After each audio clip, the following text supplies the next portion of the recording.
Olá, muito boa tarde você internauta que nos acompanha aqui no site Notícias Agrícolas. Estamos de volta com os nossos boletins e agora a gente vai falar sobre o mercado do petróleo, como costumamos fazer todas as quartas-feiras, e hoje os mercados do WTI e também do Brent sobem bem nas bolsas externas para a gente analisar esse cenário e trazer de alguma forma também as perspectivas. No mercado do óleo, a gente fala agora ao vivo com Flávio Walter Inácio Inocêncio, que é diretor da Helios Advisory.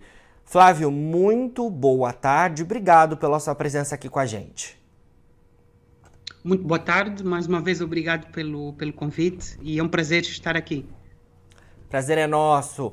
Flávio, falei aqui aos nossos internautas que hoje o mercado sobe bem nas bolsas externas, estava dando uma olhada aqui agora de pouco, o mercado até reduziu um pouco os ganhos, sobe cerca de 2,5% no WTI e no Brent. Ainda assim é uma alta expressiva no mercado do óleo. Queria que você analisasse para a gente essa subida hoje aí nas cotações do petróleo. Dá várias razões para a subida do preço do petróleo e, essencialmente, a principal razão prende-se com a razão óbvia, que creio que vocês que cobriram, que foi o acordo entre a OPEP e os países mais, a OPEP+, que inclui a Rússia. Isso enviou um sinal forte aos mercados de que a OPEP mais os países aliados estavam dispostos a defender o mercado, e isso fez os preços dispararem. Por sua vez, a administração Biden respondeu com medidas bastante concretas. A principal para o mercado foi a venda de reservas estratégicas, e a venda destas reservas estratégicas fez cair o preço do petróleo, porque os Estados Unidos irão vender nos próximos tempos cerca de 15 milhões de barris. Obviamente que isso tem o mesmo efeito do que um aumento da cota de produção da OPEP, só que a curto prazo a verdade é que seria muito difícil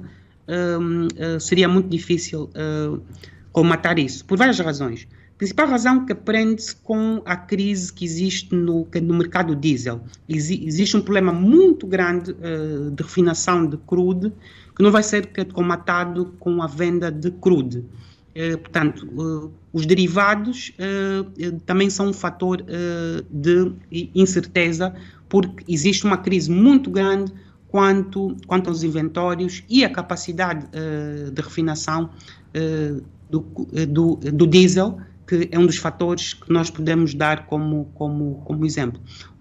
A outra questão é, com o aproximar do inverno, pode haver uma maior procura por petróleo, para substituir o gás natural, que começa a atingir níveis também preocupantes em termos de preços.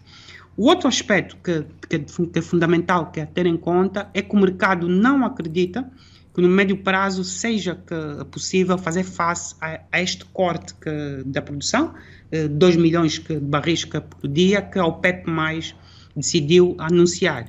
Então, ontem foi anunciado que os Estados Unidos iriam vender as reservas estratégicas, mais ou menos cerca de 15 milhões de barris. Isso teve um efeito de fazer baixar o preço. A administração americana está muito preocupada principalmente com as eleições, que são no dia 8 de novembro, e estas eleições, a questão petrolífera vai ser fundamental.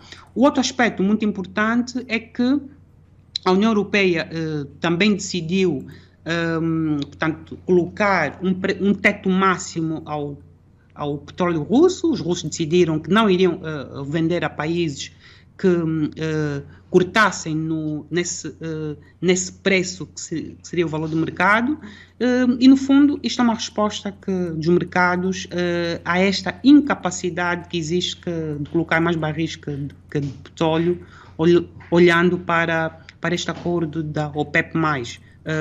Uma vez que o ano passado foi anunciado que ontem, aliás, que foi anunciado que se iria vender esses 15 milhões de barris. Perfeito. Flávio, um outro ponto que eu queria trazer, além dessa informação, então, dos Estados Unidos, né, que de alguma forma contrabalanceia com esses temores aí de oferta, né, também tem a questão da China em relação à demanda chinesa, que é aí um importante consumidor de petróleo no mundo, porque a China adiou nesta semana divulgações importantes relativas ao mercado econômico do país, um movimento incomum que aconteceu, né, e que alimenta aí os temores em relação ao crescimento fraco do país, do gigante asiático, né? O que você consegue complementar para a gente em relação a isso? A China continua a grande incógnita em circunstâncias normais. Se nós tivéssemos uma normalização do Covid, a China sendo o segundo maior consumidor do mundo, a seguir os Estados Unidos, nós teríamos preços já acima dos $100 o barril.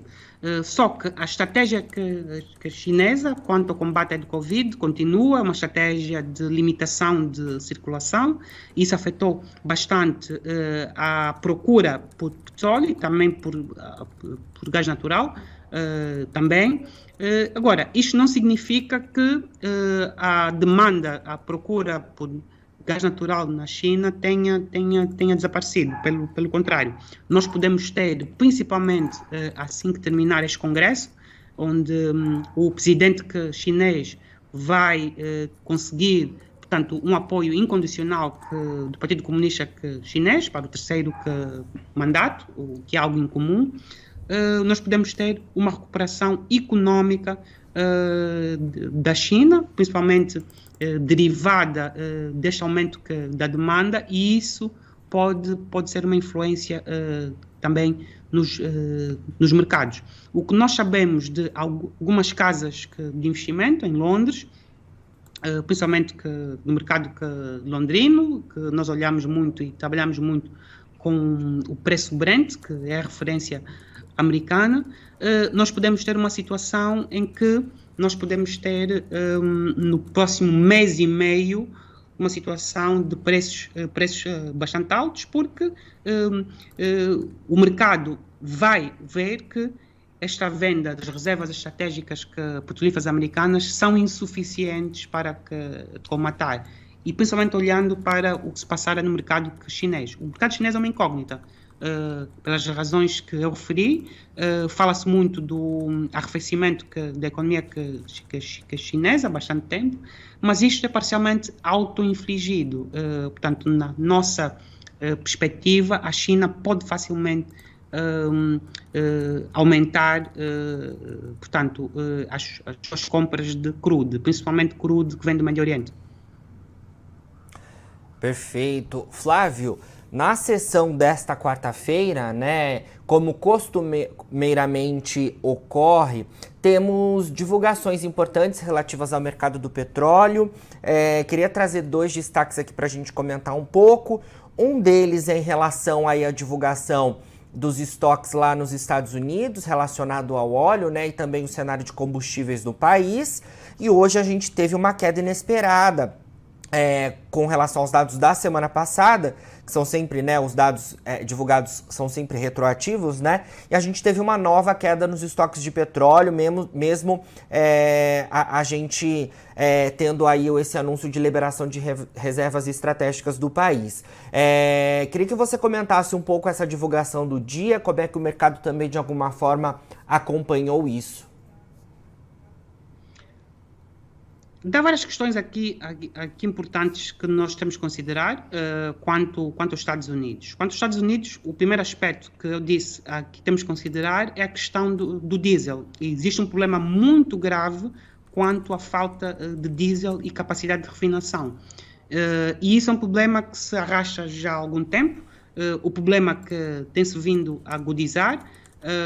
A fonte mais importante de informação quanto ao crude nos Estados Unidos é o Departamento de Energia, essencialmente uma instituição que se chama a Energy Information Administration, e tipicamente nós olhamos para 3 grandes fontes de informação: o Departamento de Energia dos Estados Unidos, a Agência de Energia Internacional e também a OPEP, e a BP, que tem um anuário estatístico.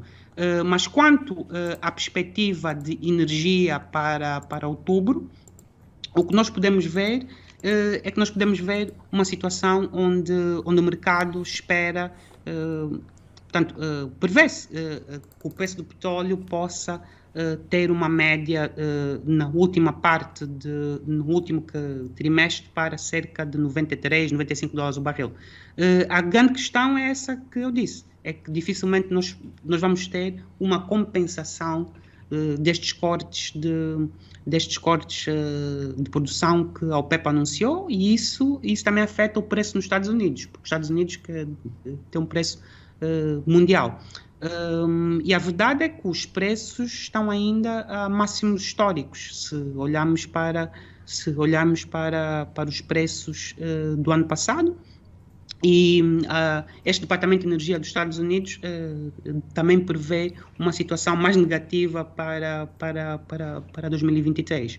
Mas quanto aos derivados, a grande questão aqui nos Estados Unidos é essencialmente a falta de diesel, e saber que dificilmente pode-se combater isso. Obviamente que a maior parte dos carros não usam diesel, mas existe outro problema, que é a incapacidade do xisto americano em atingir os máximos históricos. A produção de xisto americano, só para os nossos ouvintes terem uma ideia, baixou cerca de 1 milhão de barris nos últimos 2 anos. Por várias razões, uma delas foi o Covid, a outra é o próprio ciclo do petróleo de xisto, que é um xisto de exploração muito mais curto, com prazos muito mais limitados, embora em 2023 nós vamos ter novamente uma produção de xisto superior a 2019, pelo menos é o que se prevê.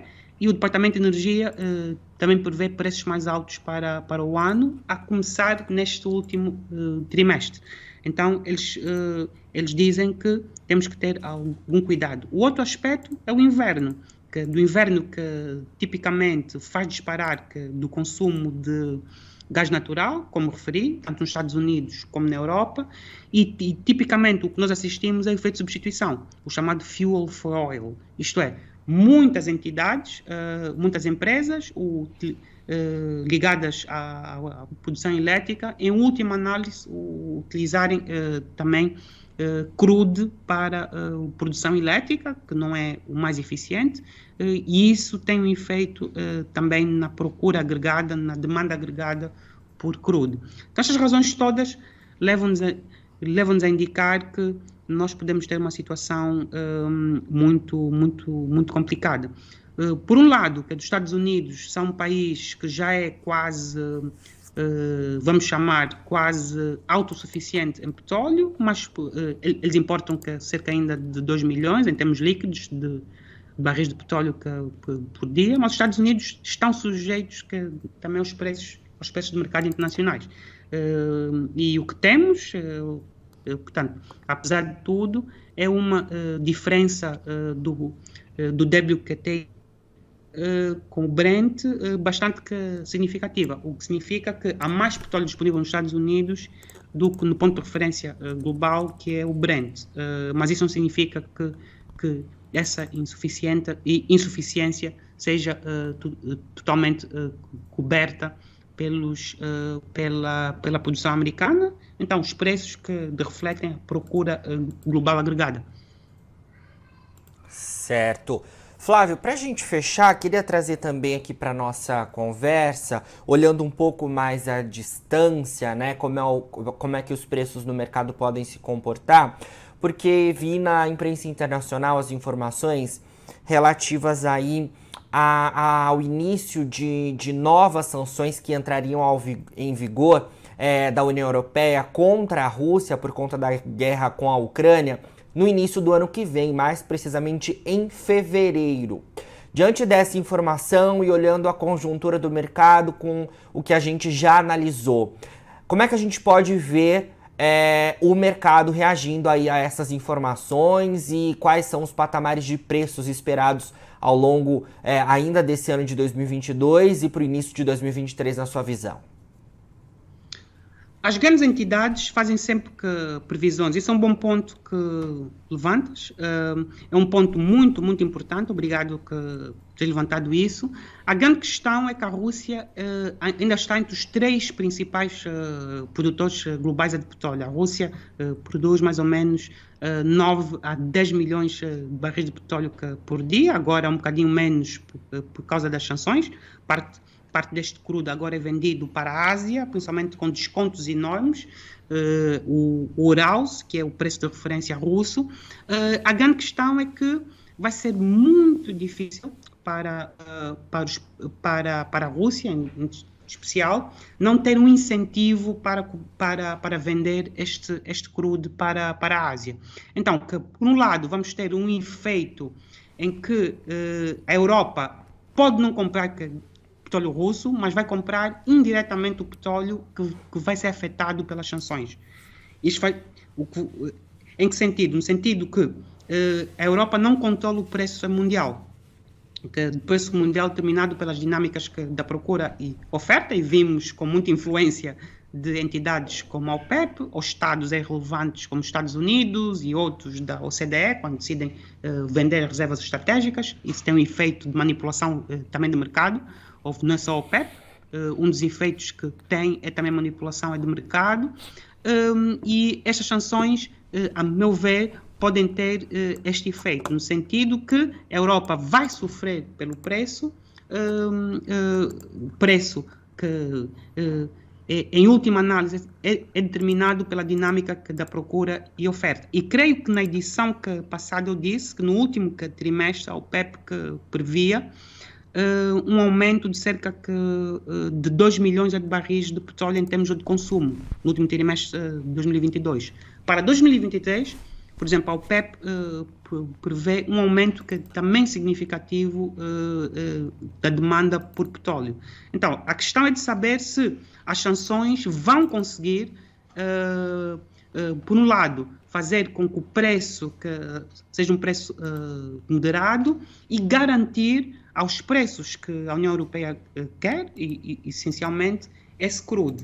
E infelizmente não. Então, nós prevemos para o próximo ano preços mais elevados do que no último trimestre de 2023, principalmente se este conflito se arrastar e se tivermos uma situação onde o gás natural, há uma escassez de gás natural, isto vai arrastar, como disse, via efeito de substituição, o preço do petróleo, e podemos ter uma crise onde podemos ter preços muito elevados, como tivemos no início deste conflito. A questão é que a União Europeia agora quer instalar estes tetos máximos, a Rússia disse que não, então vai vender para a Ásia com descontos já maciços. Isso faz com que o preço global, cuja referência é o Brent, e essencialmente a Rússia não vende com referência ao Brent, vende com referência ao Urals, mas a verdade é que este crudo acaba por refletir o preço do Brent, por uma razão óbvia. Isto é, países como a Índia compram mais barato, garantem a suficiência do seu mercado, mas, por outro lado, a Europa vai ter que comprar de algum lado. E tipicamente compra em compensação do Médio Oriente e a Bacia Atlântica. Isto inclui países como a Nigéria, Angola, inclusive o Brasil, que também são produtores relevantes, a Noruega, a Escócia, o Reino Unido, para ser mais preciso. Então, o efeito pode ser preços mais elevados, até porque a OPEP prevê que entre a procura e a oferta mundial para 2023 haja um aumento tanto da procura como da oferta, que vai se ajustar esta procura maior para 2023. E a Rússia está basicamente a produzir tanto petróleo como a Arábia Saudita e os Estados Unidos. E que simplesmente não há como substituir este petróleo russo. Um embargo total que incluísse a Ásia, que, por exemplo, iria fazer disparar os preços para níveis absurdamente altos. Mas o que aconteceu foi, as sanções são muito limitadas no mundo ocidental.